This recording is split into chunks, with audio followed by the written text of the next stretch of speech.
With more than 30% of all of the views on this channel coming from the United States, I thought it was high time that I crossed the pond and showed how to buy a yacht on this side of the Atlantic. And there are some subtle differences. Now, there's no better place to come to buy a yacht than the Fort Lauderdale Boat Show, and there's no better yacht to get started on than this 2012 81-foot Ferretti La Pace.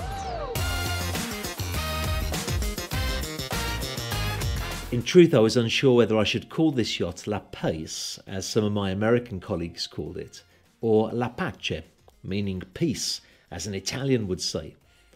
One thing is for sure though, and that is that she is a wonderful yacht to buy and to use.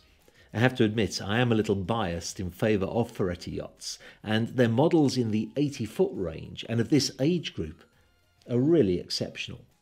As with any yacht transaction, the three things that need to be put into place are the legal, the logistic, and the financial aspects.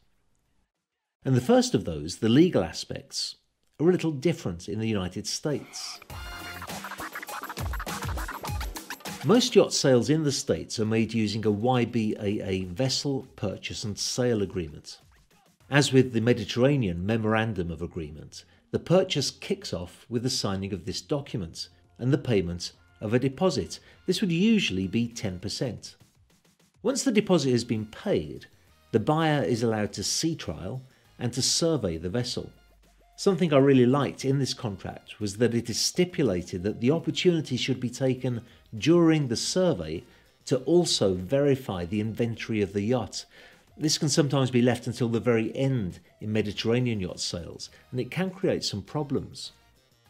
Two big differences between the Med contract and the US contract, though, are: if after the survey you do not give written notification of accepting the vessel by the acceptance date, you are deemed to have rejected the yacht. Now that's quite different in the Med, where you have to formally state your rejection with reasons why, or you are considered to have accepted the yacht. The biggest difference of all, though, is that in most US contracts, the buyer is entitled to get his deposit back pretty much at any point during the sales process, and no reason has to be given.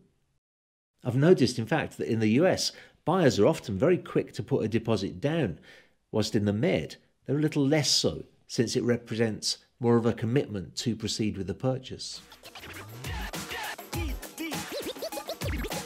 The logistic aspect of purchasing a yacht in the United States, especially in South Florida, is really quite straightforward. Your first step really is to find a surveyor who can advise you on a suitable survey. In all likelihood, he will recommend that the yacht is lifted at a shipyard so that it can be inspected underneath. Interestingly, in the YBAA contract for yacht sales, the choice of shipyard is the seller's choice, as is the risk and the cost of getting it there. But of course, it's the buyer that pays for the survey and for the shipyard costs. Another important logistic matter that you really need to consider if you're considering buying a yacht like this Ferretti is the crew. Here too, I see some considerable differences between the way a crew is handled in South Florida over the Med. Many yacht owners, especially in Fort Lauderdale, keep their yacht very close to their house, sometimes right behind it, in fact. And so it's not unusual to have some of the crew members who also have responsibilities around the property. Having said that, I would always recommend that key members of crew on a yacht, most especially the captain, are occupied solely with their responsibilities to the vessel.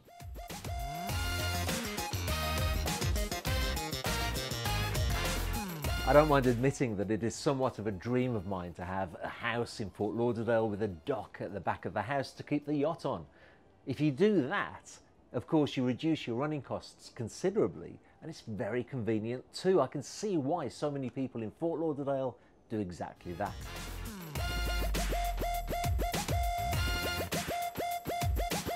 And talking of costs, here are the main expenses that you need to consider when buying a yacht in the United States.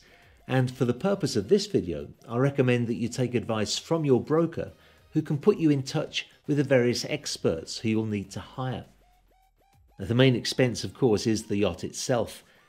Finance is available for yacht sales, of course, and many buyers in the States do prefer to use finance for their purchase.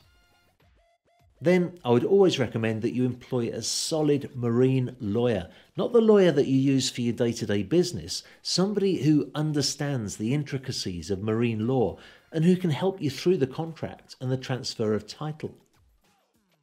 The surveyor too will have a cost associated with his services, and I strongly recommend that you do find a good surveyor for any yacht that you choose to buy.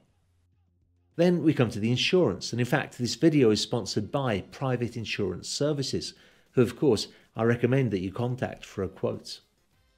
Berth fees of course can be a significant yearly expense, and there is a wide variety of marinas in the US, as well as the option of keeping the yacht outside your home of course. And finally the crew. A captain for a Ferretti of this size would be important of course, as well as a deckhand and a stewardess, but many yacht owners will take on crew as needed in South Florida since there's such an abundance of candidates available. If you are in a position to buy a yacht as beautiful as La Pace, then you're probably quite accustomed to making sizable purchases. My best advice to you is that you invite your broker to help put together some of these figures for you.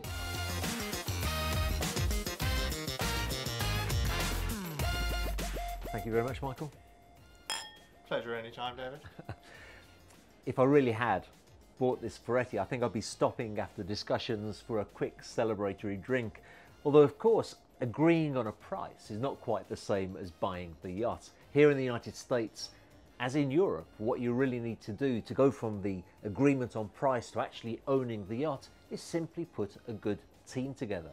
Somebody who can handle the legal, the logistic, and the financial aspects of the transaction. A good marine lawyer or marine documentation company who can ensure that the process takes place in a smooth manner and that you can take ownership of the yacht without the yacht bringing any debts along with it.